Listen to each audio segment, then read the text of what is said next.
Welcome to the Innovation Meets Leadership podcast. Real inspiration for real innovators. If you're looking for innovation and leadership transformation, your journey starts now. Welcome to the Innovation Meets Leadership podcast. I'm your host, Natalie Born. Well, guys, guess what? We are now in season 4 of the podcast. If you can believe it, we've recorded over 111 episodes, and we're in over 70 countries. Today, I want to welcome Ethiopia to the list of the 70 plus countries listening from around the world. Well, today, my guest is Matt McBride. Matt is the CEO and co-founder of Mend. It's an enterprise patient engagement telehealth platform designed to help healthcare organizations scale their practice and care for more patients. As an experienced entrepreneur, he co-founded Mend in 2015 with his 3 best friends to revolutionize healthcare delivery. Welcome to the podcast, Matt. Yeah, Natalie, it's great to be here, and congratulations on 111 episodes. That feels like a lucky number to, Well, to thank be a part you. of. Yeah, it's really exciting. I would love to hear, this is really cool. I love your bio, just hearing that you founded this organization with your 3 best friends. So I would love to just spend some time giving us a little bit of a backstory here. Yeah, so myself and 3 really good friends of mine, we had all built and sold other companies, and we had background in healthcare, and so we had some capital to work with to start something and go after something big, and healthcare seemed like a place where we could really make an impact, because I think that was really part of the goal, is to have purpose to what we were doing. And we started to see that a lot of these other industries were being consumed by digital mobile types of experiences, right? You can tap, swipe, and things show up at your house within minutes or hours, and completely changing how we communicate and shop and all these other things. But healthcare was still stagnant in phone calls, paper, fax, show up and wait, and just a lot of experiences that weren't very frictionless. So that's really what we set out to do. We set out to change and use technology to help shape the relationships that patients have with their healthcare organization. And we do that through allowing patients to schedule their own appointments, get email, text message reminders, do their forms easy and frictionlessly, make payments, with just a touch of a button, telemedicine visits, secure 2-way messaging, and the list kind of goes on how we're kind of helping healthcare organizations reshape, use technology, but reshaping how you engage in your healthcare with your doctor.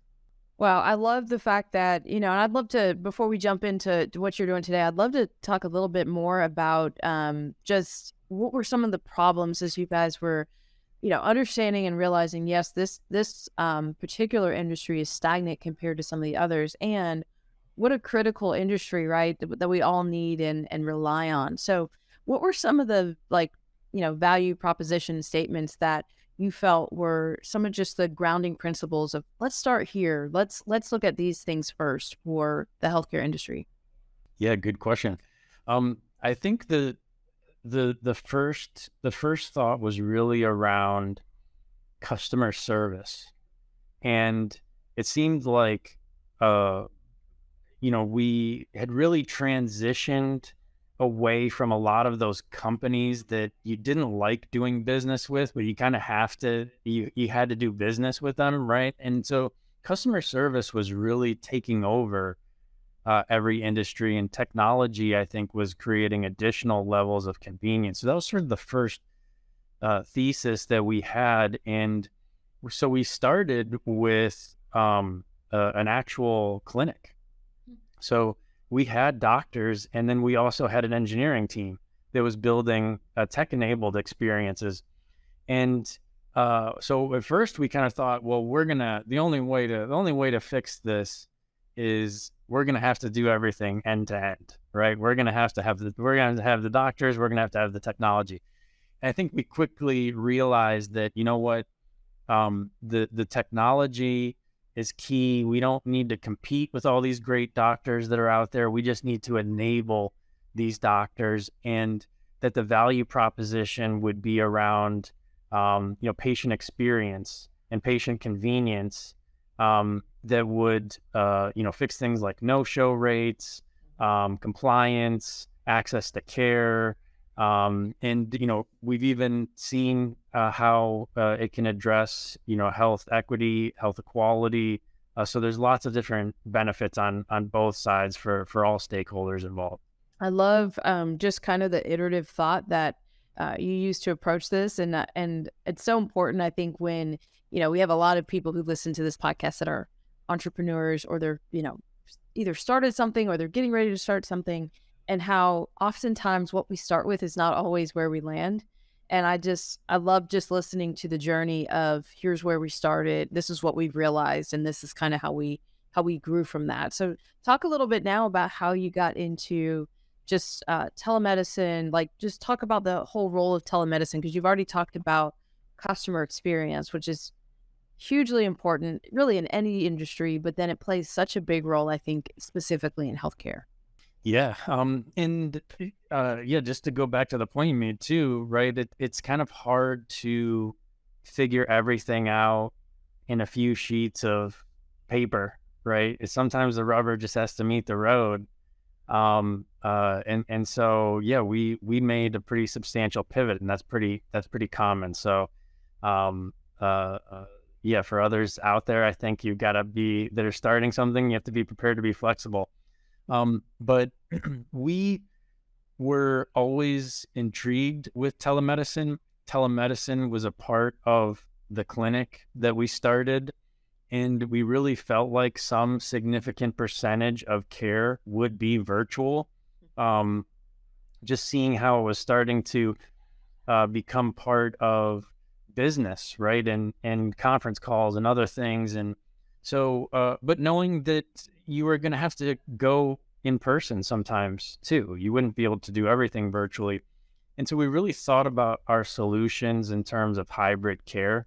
So when we think about patient self-scheduling, forms, reminders, payments, all of these things, we like to think of them as it could be virtual, it could be in person, where the patient's going into a center, or maybe the provider's going to the patient physically. It could be a phone call, it could be a messaging visit like email. The type of visit really doesn't matter to our system. We're not limited in that way. So we really, our foundation is really built with the thought of hybrid care from the ground up. I just think it's so interesting just to hear just the journey of this. And so I want to talk a little bit about, futurists in this industry, right? In some ways you are, and in some ways you're trying to think ahead, right? You're trying to think, and even when you did that, right, started this in 2015, nobody could have imagined 2020, where everyone would kind of be forced towards this. So I would love to know, kind of as you look out into the future, maybe talk a little bit about how 2020 impacted your business, but then as you look into the future, what do you see? How do you see 2020 maybe playing a little bit more into the future, if at all? Yeah, I mean, I think the sort of the first thing is, we were working with a lot of pioneers, right? That we, telemedicine was probably half of our business. Half of our customers used telemedicine before the pandemic, and then, the other half of appointments were in-person appointments. And states were opening it up, especially to Medicaid populations, but the federal government was blocking telemedicine before the pandemic, and a lot of people don't know that, and it's still not permanent. It's only temporary through 2024. Wow. So the federal government was really blocking it and standing in the way, and so the pandemic happened, and they just opened up the floodgates, right? You could do anything. It doesn't even have to be HIPAA compliant. Make a phone call, do whatever you need to do, because we're going into survival mode. And so, if that global event had never happened, would telemedicine even ever be an option? How long would it take? And it seems crazy for the government to try to block an innovation like that. But so it did open the door. It's still not permanent. But I mean, we saw utilization in telehealth. It's probably 2,500% growth in Wow. telehealth visits on our platform overnight. It was crazy. We had healthcare organizations just trying to keep the lights on, keep the doors open, Yeah. to all sorts of different scenarios. And so hopefully it's here to stay. It seems like it's something that both patients and healthcare organizations and providers see value in. Yeah, it's just fascinating to hear those numbers. Do you feel like because of that influx, people had a good experience with telehealth? I mean, it literally was like the light switch turned on. And so I know personally, I had to use telehealth during all the pandemic stuff, and I had a great experience. Like, I didn't have to leave my house. I didn't have to drive. Like, the doctor showed up on time. Like, it was great. And I just wonder, you know, before the pandemic, people didn't really, I don't think they really thought about telehealth too much. But now that it's here, I think we're going to have a hard time seeing it taken away. Yeah, I mean, I would think so. I think all of the data says, the patients want it. All age ranges, all demographics. It seems to, give patients better access, and seems to help demographics that struggled to get care before, maybe because of, income, geography, whatever the case may be. So it seems like it's really helped level a playing field for patients to be able to access care. And then I think for the healthcare organizations, I think they're seeing it as a way to reduce no-show rates, which can be huge for them. It's a way to offer conveniences to patients who are their customers. And I think they're also seeing that it can lower costs. So you can expand your hours of care without necessarily expanding overhead. You can expand geography. I think providers are enjoying that they can do some hybrid work or remote work. So there does seem to be benefits all the way around. But there's still work to do, right? Congress still has to make it permanent. It's still temporary through the end of 2024. Wow. As you say that, it just still strikes me that that this was not even something that was really offered before 2020. I mean, it feels like something that we as the people need to be pushing for. Talk a little bit about the future of patient engagement, and maybe just the future of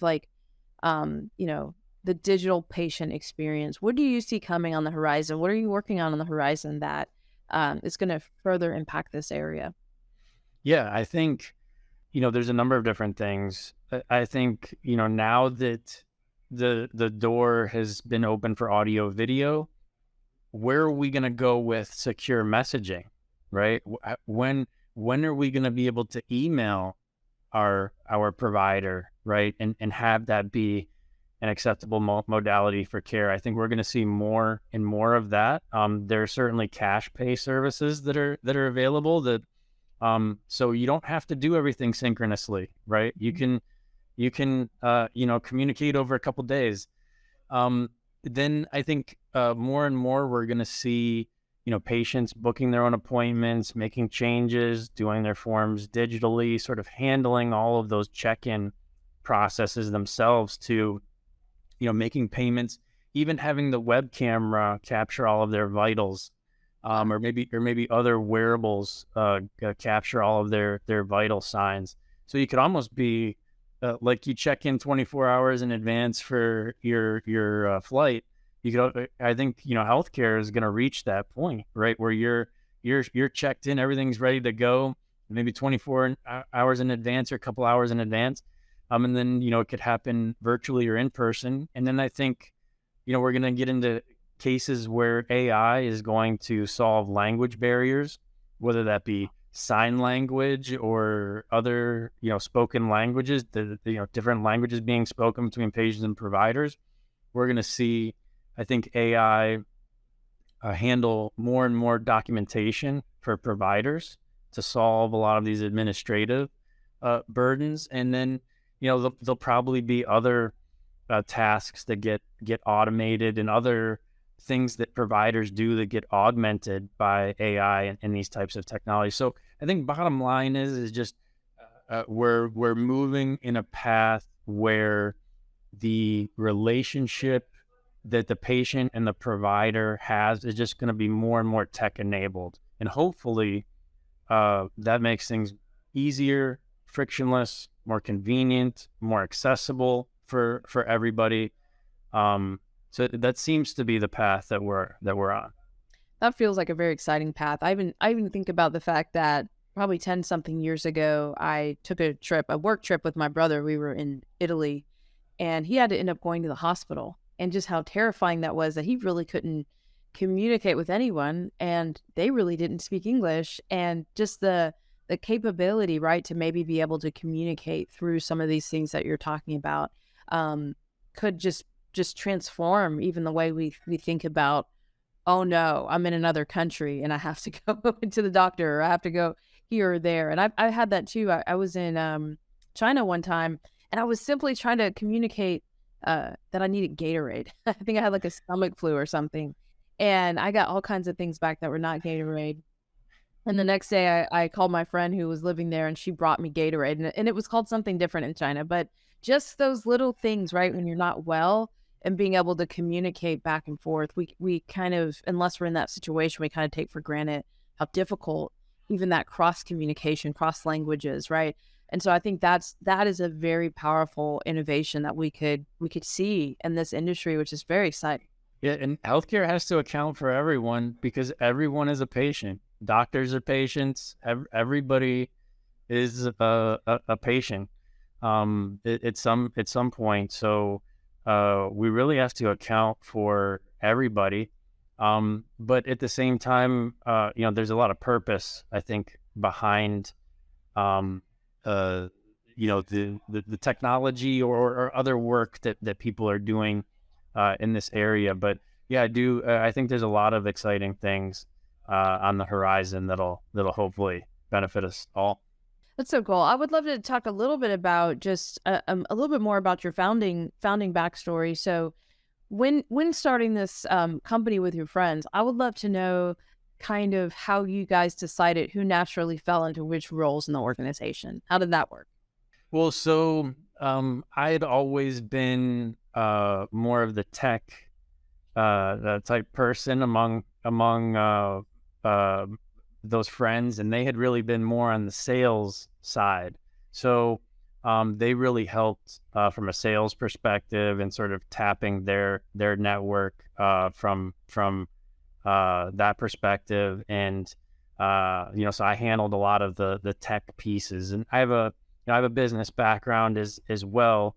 So there were lots of other things that I sort of handled. But then, we built a great team and then filled in all the other gaps that way. But and I think that's usually a lot of times, I think that's how these co-founder relationships play out, right? Somebody's like the sales, Mm-hmm. they're like the extrovert person, and somebody's like the tech person. So that it's kind of similar for how that played out for us too. Yeah, that's super fascinating. Well, tell people a little bit more, like just give us some final thoughts in this space on just anything you want to say, maybe even to someone who's thinking about starting something, who's in kind of that startup space. What advice or final thoughts would you give them? Don't do it. It's really difficult. So, make sure that your pain tolerance is extremely high, because there are going to be challenges. And I think the other thing too is that we just like you almost see only the best sport moments, right? Yeah. You see only the best companies that go global and were these big billion-dollar successes, right? But how many businesses are just normal, everyday businesses that aren't venture backed, Yep. that are doing something in their community? So there's lots of different ways to have an impact, but it doesn't have to be like these home run stories that you hear about either. You could build something that's less stressful, or really kind of build things however you want, of any size. But there's definitely going to be challenges, a lot of work. But if there's purpose to what you're doing, it can also be really fulfilling as well.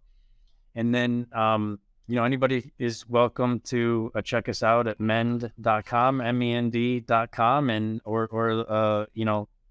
look me up on LinkedIn and reach out anytime. That's so awesome. Well, thank you for your time today. This has been super fascinating, so much fun. And I just want to double down on what you're saying. So many times we do see the highlight reel of sports, but we don't see the hours of grueling practice that it takes to get to that highlight reel. And so I think that you're spot on. Don't, count the costs, right? Look at the building you're trying to build before you go build it, and know that your plans will probably change 15 times by the time it's done. At least. Well, thanks again for your time today, Matt. Thanks for having me. It's been awesome to be on, Natalie. Well, to our listeners, thank you for joining the Innovation Meets Leadership podcast. Remember, don't just get out of the box, break the box and set it on fire. Let's go transform something. Thank you for joining us for the Innovation Meets Leadership podcast. Be sure to subscribe to our show on iTunes.